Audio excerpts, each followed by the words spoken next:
We're at the Morningstar Individual Investor Conference, and it's my great pleasure to be joined by Fidelity's Kate Howitt. Kate, now your presentation proved very popular with our delegates, and in particular you spoke about some big picture themes. Can you give us an idea about some of the themes that came out of your presentation? Well, what we've got going on right now in the financial economy is the problem of too much debt leading to deleveraging, and we've got unconventional monetary policy leading to financial distortions.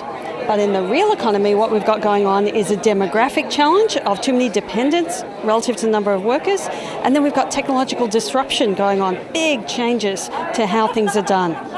Now, the theme of the technology disruption was very popular amongst our audience. Can you delve into exactly what specifically were those technological innovations and disruptions?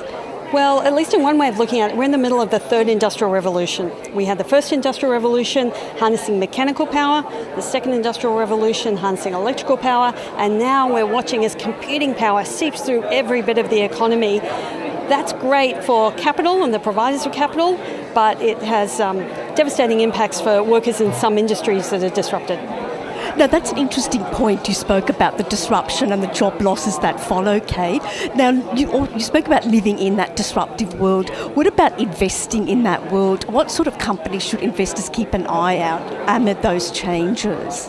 So we're going to be in a relatively low growth world, so you want companies that can generate their own growth, that aren't waiting for a cyclical bounce back to have some growth. You need companies that are resilient and are not going to be disrupted, are generating cash and can give that back to you, or you need companies that are doing the disrupting, and they can generate an enormous amount of value if they're in the right space. And finally, Kate, you outlined in your portfolio pup companies, the young companies. In this sort of world, how do you ensure that you're choosing the right companies that will actually be around and grow from a pup?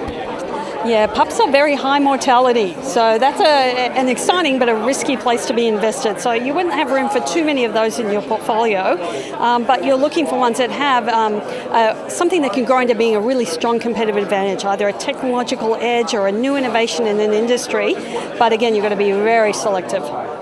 Kate, thank you once again for a fabulous presentation. Thank you. Thank you. Christine for Morningstar.